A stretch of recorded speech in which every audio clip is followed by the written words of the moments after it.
5 minutes, 5 tips. Let's just get into it. Right, so the first tip would be accommodation.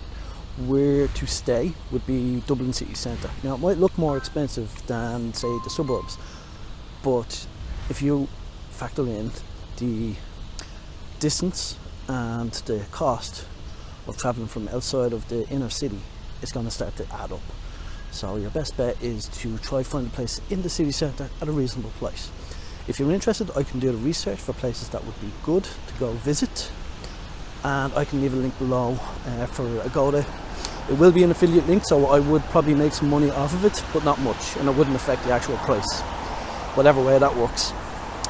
So accommodation, location. That would be number one, I suppose. And look, if you're going to be out and about all day long, don't look at getting a fancy place, just a bed, you know.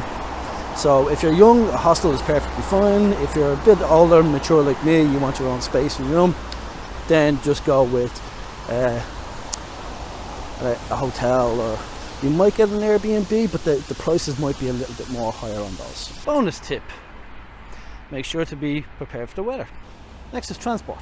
Okay, so to get from Dublin Airport is a bit of a pain, so it's either a taxi or a bus. There's no real train station or anything.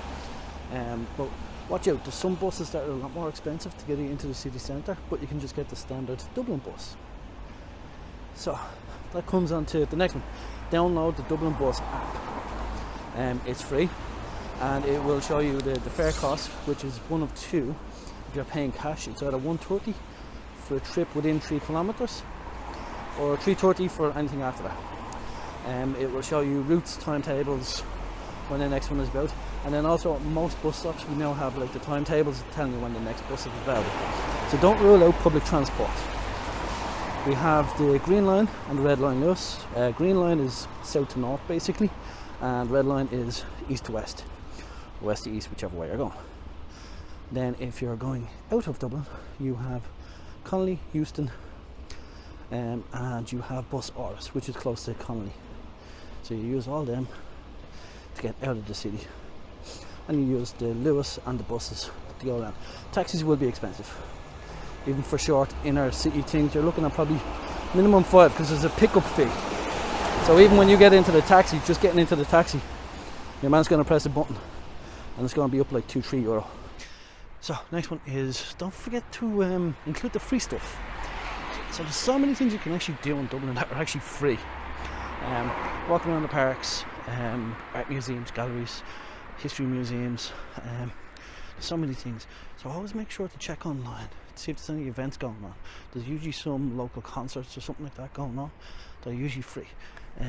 What I would do now is I wouldn't spend one day doing a lot of free stuff. I'd kind of incorporate one free thing into a fun-filled day. That way, you know, it reduces the daily bill. So the next tip is about food. Ireland's actually culinary delight has increased massively. We produce some amazing food. One of my shorts was that tall boy toasties. But you could go to restaurants and you could spend a lot of money, or you can go to a chipper, which is cheap enough. Probably looking at about €7 for a good meal. Like, you get a bag of chips for $3.30, $3.50. That'll fill you up if you're not that much of a eater. But then you might want a burger or something like that. So it really depends on your appetite. Then, like, if you go into Centras, you can always get a chicken fillet roll. You can always stop at Central would be good, or the Spar,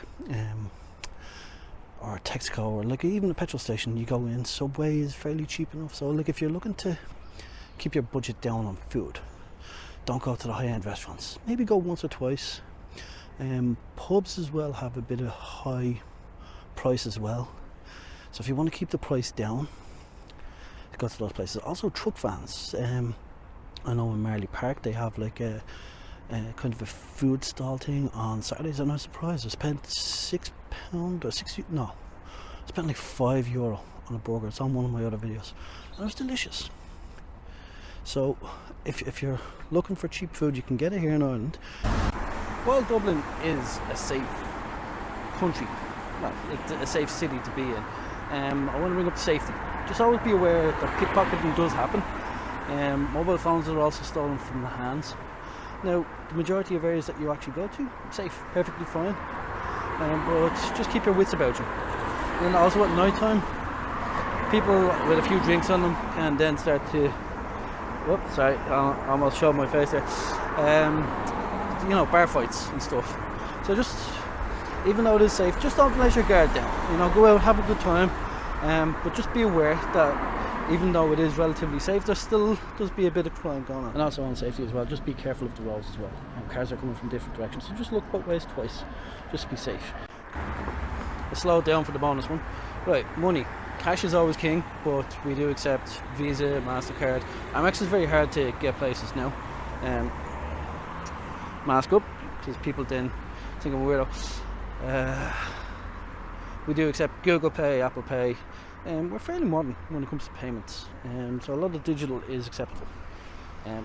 Another tip I like to do when I travel is I will go to the hotel, check in, and then when I'm checked into the hotel, I leave everything in the hotel room except for my wallet, take the wallet out, go to the nearest ATM, and then take the maximum I can take out and go straight back to the hotel. No stopping anywhere, just go do that, get it over and done with. And then just leave the money that you don't need in the hotel. The main reason for that is transaction fees. If you get charged €2 for every €100 you take out, and you take out €100 4 or 5 times a day, or 3 or 4 times a week, it's going to add up. It's going to add up. That was the 5 minutes, 5 tips. I think I went over time. Let me know what you think of this video. I'll do more if you like. 2 more kind of bonusy things. Please and thank you costs absolutely nothing. Gets you far in the world. And Dublin's actually relatively small. Like today I went out and I done a couple of walking video tours in parks. I'll put it up on the map now where I walked, and I done that all within 3 hours. So yeah, like if you're not afraid to walk, or like if you're fit enough to walk, you could do a lot of Dublin for walking around. Just plan where you're gonna go and kind of go on that route and loop around like I did. Anyway, that's me, over and done with, you know.